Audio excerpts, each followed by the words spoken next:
Hello viewers, welcome to I school. তোমাদের সকলকে I স্কুলে স্বাগত জানাচ্ছি। আজকের পর্বে আমরা ক্লাস 10-এর চক্রবৃদ্ধি সুদ ও সমহার বৃদ্ধি বা হ্রাস নিয়ে আলোচনা করব। এর আগে আমরা এই বিষয়ের উপরে বেশ কিছু ভিডিও তৈরি করেছি, যেখানে আমরা কোষে দেখি 6.1 এবং কোষে দেখি 6.2 এর 1 থেকে 15 নম্বর অঙ্ক সমাধান করেছি। আজকের পর্বে আমরা কোষে দেখি 6.2 এর অতি সংক্ষিপ্ত প্রশ্ন 16 নম্বর থেকে শুরু করব। তো তোমরা যারা এর আগের ভিডিওগুলো দেখোনি, নিচে প্লেলিস্টে গিয়ে সেই ভিডিওগুলো দেখে নাও, তাহলে তোমাদের আজকের পর্বের অঙ্কগুলি বুঝতে অনেকটাই সুবিধা হবে। তো শুরু করছি আজকের প্রথম অঙ্ক। দেওয়া আছে কি 16 নম্বরটা অতি সংক্ষিপ্ত। 16-র এমসিকিউ আছে এখানে 5টা। তো আমরা এক এক করে সমাধান করার চেষ্টা করছি। কি বলেছে 1 নম্বর, চক্রবৃদ্ধি সুদের ক্ষেত্রে প্রতি বছর বার্ষিক চক্রবৃদ্ধি সুদের হার সমান থাকে, অসমান থাকে, সমান অথবা অসমান উভয়, কোনোটাই নয়। দেখো, চক্রবৃদ্ধি সুদের ক্ষেত্রে প্রতি বছরের সুদের হার সমানও থাকতে পারে, আর বাড়তেও পারে, কমও থাকতে পারে, কমতেও পারে। তাহলে উত্তর কী হবে? সমান অথবা অসমান উভয়। উত্তর হচ্ছে 1-এর সি নম্বরটা। ঠিক আছে। এরপর দেখো 2 নম্বর, চক্রবৃদ্ধি সুদের ক্ষেত্রে প্রতি বছর আসল একই থাকে, প্রতি বছর আসল পরিবর্তন হয়, প্রতি বছর আসল একই থাকতে পারে অথবা পরিবর্তন হতে পারে, কোনোটাই নয়। দেখো, চক্রবৃদ্ধি সুদের ক্ষেত্রে আসল প্রতি বছর চেঞ্জ হয়।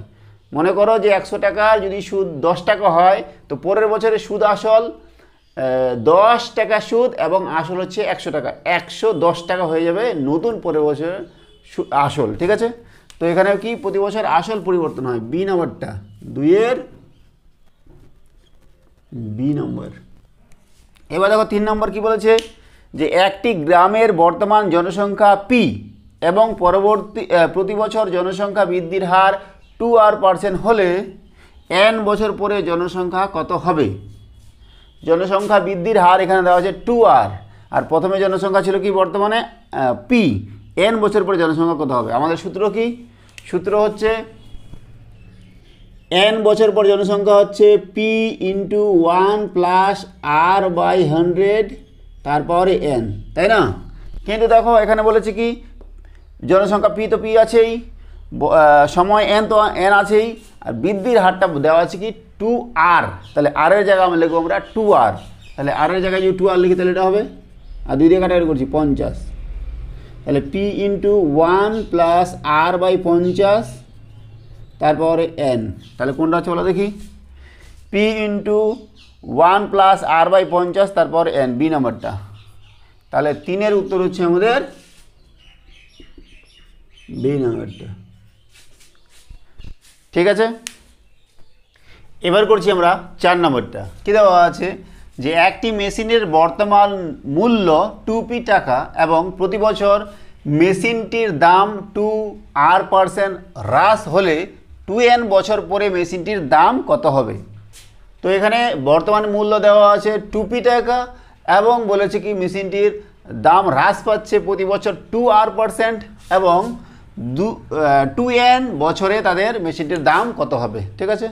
তো আমরা কি জানি, পি টাকা যদি দাম হয় তাহলে P into 1 minus r by n, r by 100 তারপরে n, এটা হবে দাম। কিন্তু এখানে দেখো বর্তমান দাম বলেছে 2p, তাহলে এখানে 2 হবে, আর r% জায়গায় 2r আছে, তাহলে এখানে 2 হবে 2r, আর n বছরের জায়গা আছে 2n বছর, তাহলে এখানে 2n হবে। ঠিক আছে। তো এটা কাটা করছি 50 হবে, তাহলে কত বলো, 2p into 1 minus r by 50 তারপরে 2n। ঠিক আছে। তো উত্তর দেখছি আমরা কোনটা হবে? এ দুটো তো হচ্ছেই না, 2p into 1 minus r by 50 তারপরে n, এটা হচ্ছে না, 2p into 1 minus r by 50 তারপরে 2n, এই হচ্ছে ডি নাম্বারটা। ঠিক আছে। তাহলে 4-এর কত হবে? 4-এর হবে আমাদের ডি নাম্বার। এবার আমরা করছি 5 নাম্বারটা। এক ব্যক্তি একটি ব্যাংকে 100 টাকা জমা রেখে 2 বছর পরে সমূল চক্রবৃদ্ধি পেলেন 121 টাকা, বার্ষিক চক্রবৃদ্ধি সুদের হার কত? 100 টাকা জমা রেখেছে, আর কতদিন পরে? 2 বছর পরে 121 টাকা পেয়েছে। তো তো বার্ষিক চক্রবৃদ্ধি সুদের হারটা আমাদের বার করতে হবে। তো আমরা কি জানি বলো দেখি? A equals to P into 1 plus R by 100, তারপর এন। এবার দেখো পি কত এখানে? পি হচ্ছে 100 টাকা ইন্টু 1 প্লাস আরটা আমরা জানি না, আর সেটা আর ধরেছি, পাওয়ারে এন। এন হচ্ছে কত বছর? 2 বছর দেওয়া আছে, 2 বছর। আর এদিকে সুদ আসল কত দেওয়া আছে? সুদ আসল দেওয়া আছে 121 টাকা। তো ও 121, ঠিক আছে। এবার আমরা কী করছি? এই দেখো এই 100 টাকা এদিকে নিয়ে আসছি, 121 বাই 100, উপরে কত হবে বলো দেখি? 100 প্লাস আর নিচে 100 তার হোল স্কোয়ার, ঠিক আছে। এইবার দেখো উপরে এবং নিচে আমরা কি করছি? 100 দিয়ে গুণ করছি।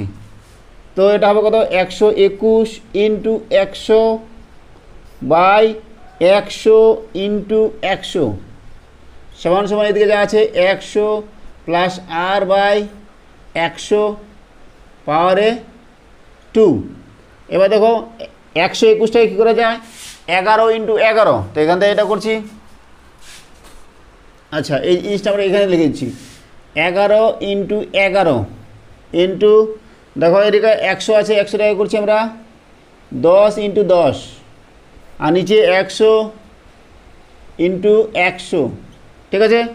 তাহলে দেখো 10 ইন্টু 100 যদি 11 ইন্টু 10 করলে 110 ইন্টু 110, নিচে হচ্ছে 100 ইন্টু 100 সমান সমান 110 বাই 100 তারপরে 2। আর এদিকে কত আছে বলো দেখি? 100 প্লাস আর বাই 100 তার স্কোয়ার, তাহলে 110 বাই 100 তার স্কোয়ার, তাহলে স্কোয়ার স্কোয়ার কেটে গেল, আর নিচে 100 100 এটাও কেটে যাচ্ছে, থাকছে কত তাহলে বলো দেখি এখান থেকে? 100 প্লাস আর সমান সমান 110, এখান থেকে আমরা আর কত পাবো? আর সমান সমান 110 মাইনাস 100 সমান সমান 10, তাহলে আরটা হয়েছে আমাদের 10%। উত্তর কত হবে? এ নাম্বারটা, 5-এর এ নাম্বার, ঠিক আছে। এবার করছি আমরা 16-র বি নাম্বারটা। কী দেওয়া আছে? যে নিচের বিবৃতিগুলি সত্য না মিথ্যা লিখি। 1 নাম্বারটা কী দেওয়া আছে?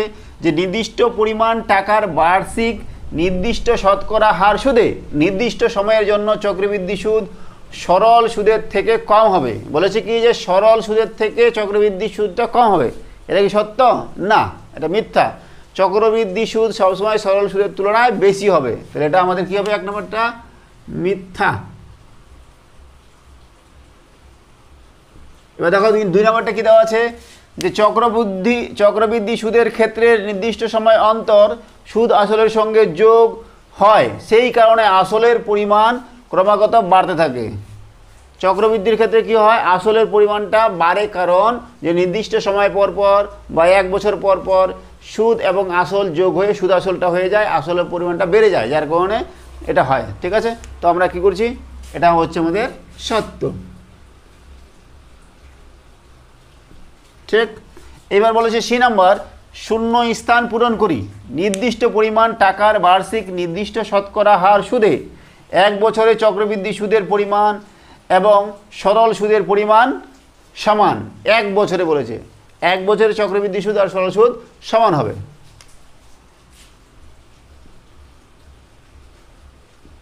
ঠিক। এবার দেখো 2 নম্বরটা, সময়ের সঙ্গে কোনো কিছুর নির্দিষ্ট হারে বৃদ্ধি হলে সেটি সমহার বৃদ্ধি। কি এটা? সমহার বৃদ্ধি। 3 নম্বর দেখো, সময়ের সঙ্গে কোনো কিছুর নির্দিষ্ট হারে হ্রাস হলে সেটি সমহার হ্রাস। ঠিক আছে, এই হলো আমাদের শূন্য স্থান পূরণ। এবার করছি আমরা 17-এর 1 নম্বরটা। কী দেওয়া আছে? যে 400 টাকার 2 বছরের সমূল চক্রবৃদ্ধি 441 টাকা হলে বার্ষিক শতকরা চক্রবৃদ্ধি সুদের হার কত হবে তা লিখি। তো করছি আমরা উত্তর। দেওয়া আছে কি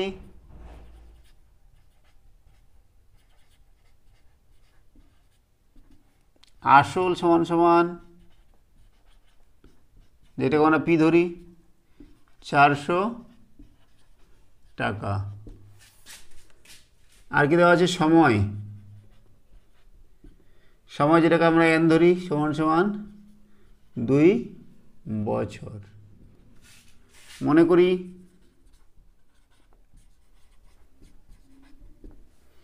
সুদের হার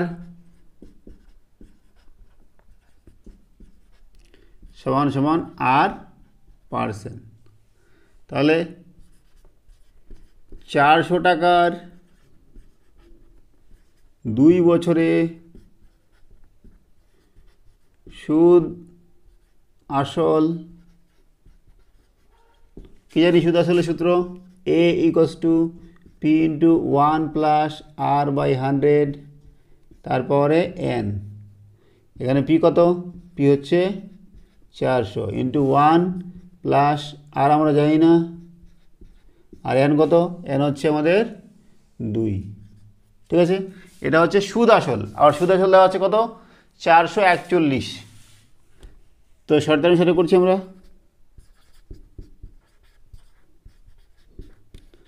শর্তানুসারে 400 × 1 + R/100 তার হোল স্কোয়ার = 441। বা এখান থেকে এটা লসগোল কথা বলো দেখি, 100 উপরে হচ্ছে 100 + R, এটার হোল স্কোয়ার = এদিকে 441 আছে, এদিকে গুণ, এদিকে ভাগ হয়ে যাবে 400। ঠিক আছে, এবার দেখো আমরা কী করছি, বা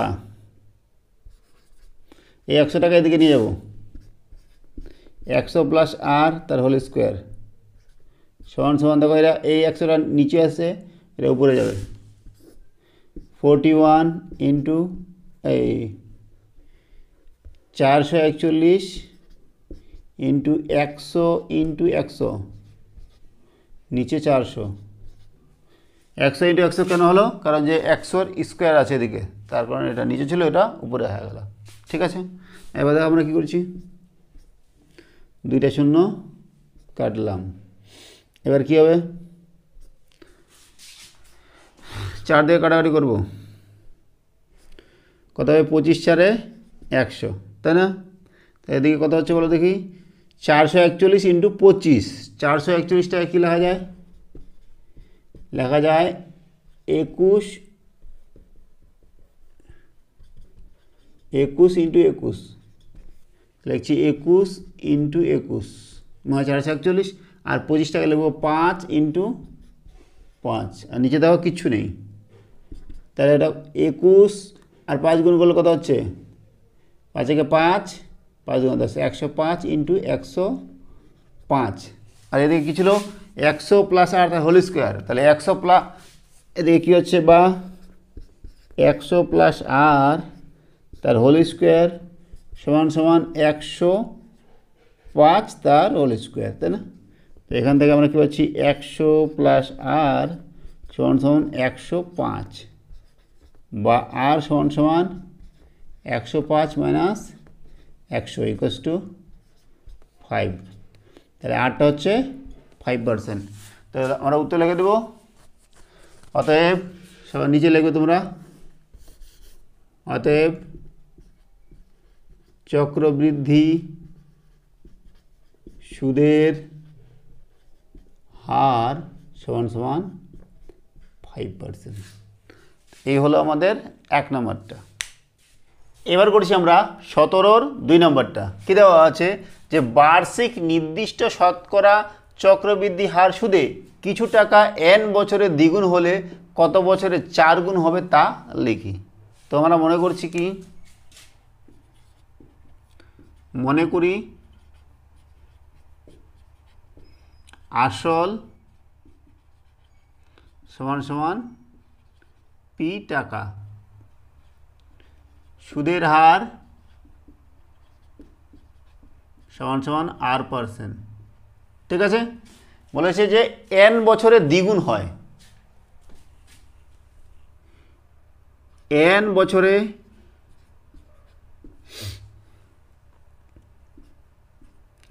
p টাকা সুদ আসলে দ্বিগুণ হয়। এটা অর্থ কি? অর্থাৎ সুদ আসল সমান সমান 2p টাকা। ঠিক আছে, তারপরে কি করছি? p টাকার n বছরে সুদ আসল a সমান সমান p ইন্টু 1 প্লাস r/100, তারপরে n, আবার এটা সমান সমান কত? 2p, তাই না? তারপরে বসা দিচ্ছি ইকুয়ালস টু 2p, শর্তানুসারে লিখে দিই, শর্তানুসারে। ঠিক আছে, বা এখান থেকে কী পাবো? 1 প্লাস r/100, তারপর n সমান সমান 2p বাই p সমান সমান 2, নাম দিচ্ছি 1। ঠিক আছে, তাহলে 1 প্লাস r/100 তারপর n সমান সমান 2 পেলাম। এবার আমাদের কি বলছে? কত বছরে 4 গুণ হবে?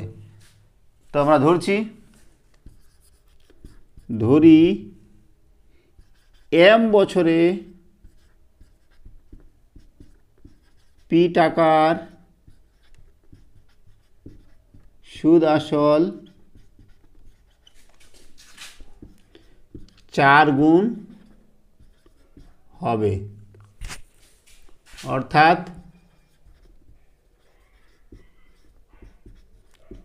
সুদ আসল সমান সমান 4p টাকা, তাই না? যেহেতু 4 গুণ হবে, তার মানে কী করছি? p টাকার m বছরে সুদ আসল কত? p ইন্টু 1 প্লাস r/100, তারপরে m, যেহেতু m বছরে, সমান সমান কত? আবার এটা সমান সমান 4p বলে দেওয়া আছে আমরা যে 4 গুণ হবে, তো 4p ব্র্যাকেটে লিখছি শর্তানুসারে।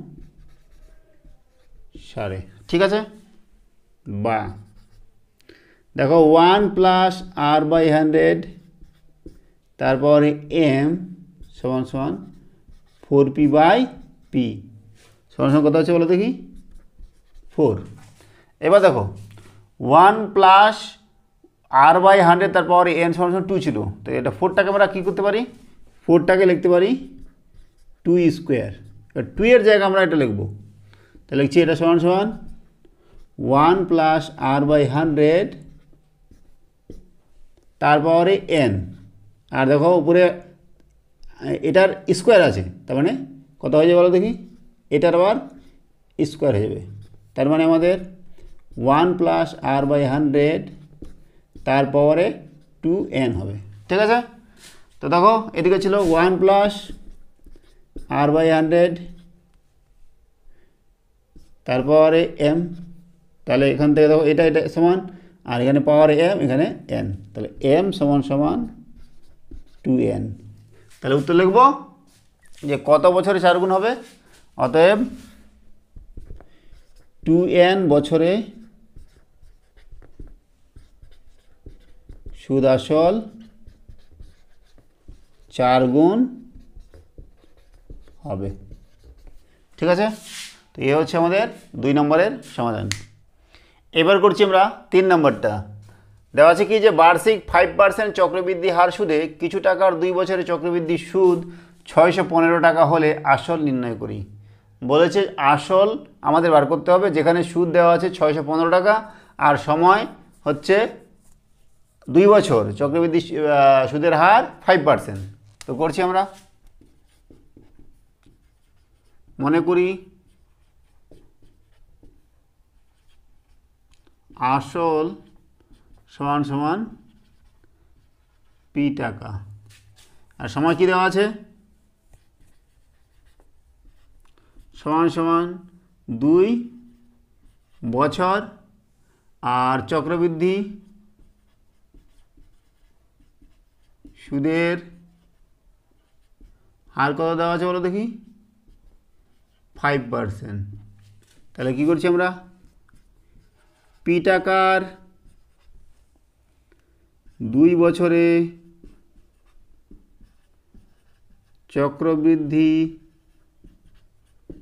সুদ আসল সমান সমান পি ইন্টু 1 প্লাস আর ওয়াই 100, তারপরে এন।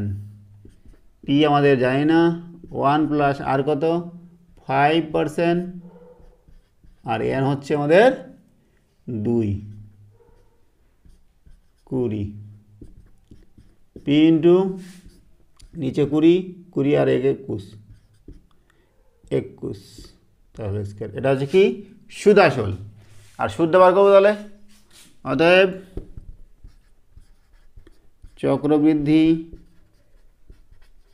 সুদ সমান সমান পি ইন্টু 21/20 তাহলে স্কোয়ার মাইনাস পি।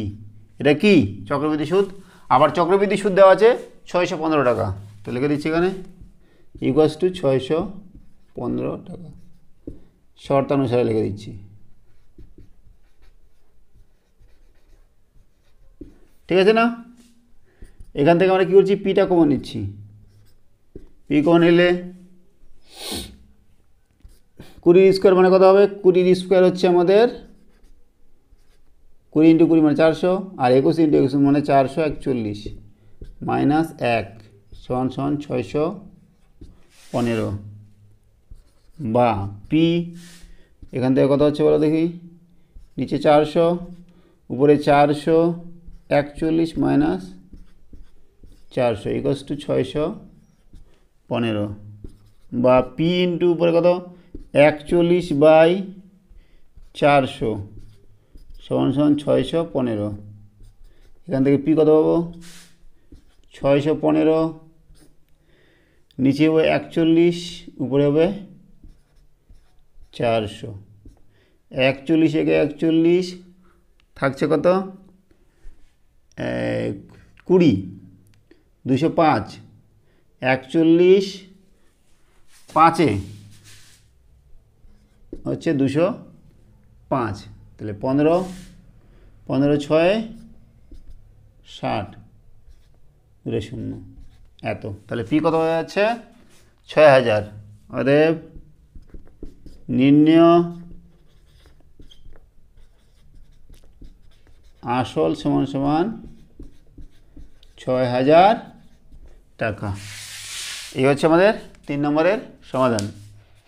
এবার করছি আমরা 4 নম্বরটা। কী দেওয়া আছে যে প্রতি বছর 8% হ্রাসপ্রাপ্ত হলে n বছর পর একটি মেশিনের মূল্য হয় ভি টাকা।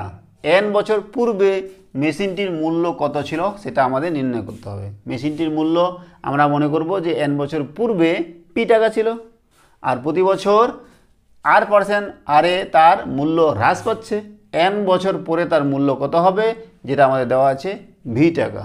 তো করছি আমরা, মনে করি n বছর পূর্বে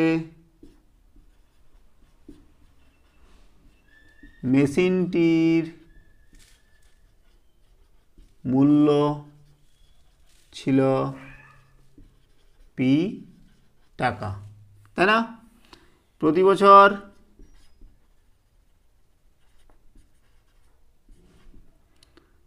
দাম হ্রাসপ্রাপ্ত হয় 8% হারে। অতএব বর্তমানে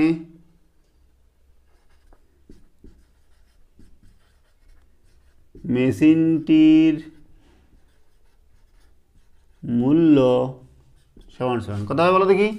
দেখো আগে ছিল পি টাকা আর প্রতি বছর R% হারে হ্রাস পাচ্ছে, তাহলে পি ইন্টু 1 মাইনাস R/100 আর n বছর পূর্বে ছিল, বর্তমানে তাহলে n বছর হবে এত। আর এটা সমান সমান দেওয়া আছে কি ভি টাকা ইকুয়ালস টু ভি, এঁকে দিচ্ছি শর্তানুসারে, ঠিক আছে। এখান থেকে পি পাবো কত, পি সমান সমান ভি ইন্টু দেখো এদিকে এটা গোটাটার পাওয়ারে এন আছে আর এদিকে নিয়ে আসলে গোটাটার পাওয়ারে মাইনাস এন হয়ে যাবে, মাইনাস এন। তো এটাই হচ্ছে আমাদের কি এন বছর পূর্বে মেশিনটির মূল্য, ঠিক আছে। এই হচ্ছে আমাদের 17-র 4 নম্বরের উত্তর। এবার করছি আমরা 5 নম্বরটা। কি দেওয়া আছে যে প্রতি বছর জনসংখ্যা R% বৃদ্ধি হলে n বছর পর জনসংখ্যা হয় পি, n বছর পূর্বে জনসংখ্যা কত ছিল তা নির্ণয় করি। দেখো n বছর পূর্বে আমাদের কত জনসংখ্যা ছিল সেটা আমাদের জানা নেই, সেটা আমাদের ধরে নিতে হবে। আর বলেছি কি যে প্রতি বছর R% বৃদ্ধি পাচ্ছে, তাহলে n বছর পরে জনসংখ্যা হয়েছে পি। করছি আমরা, মনে করি n বছর পূর্বে জনসংখ্যা ছিল x জন, ঠিক আছে। প্রতি বছর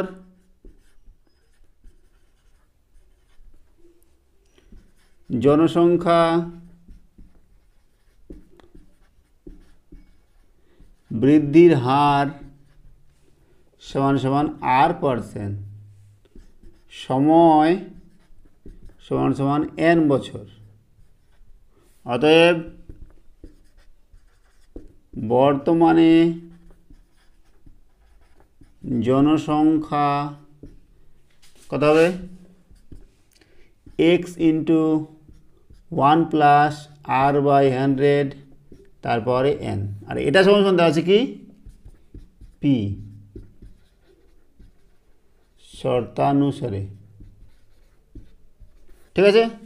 আমাদের এক্সটা বার করতে হবে, বা এক্স সমান সমান পি ইন্টু এদিকে পাওয়ারে প্লাস আছে, এদিকে গেলে মাইনাস হয়ে যাবে 1 প্লাস R/100 তারপরে মাইনাস এন। তো এটাই হচ্ছে আমাদের n বছর পূর্বে মোট জনসংখ্যা। তাহলে আজকে আমাদের কোষে দেখি 6.2 এর সমস্ত কোশ্চেনের সমাধান করা হয়ে গেল। সঙ্গে থাকার জন্য অসংখ্য ধন্যবাদ। দেখা হচ্ছে পরের ভিডিওতে। Have a nice day.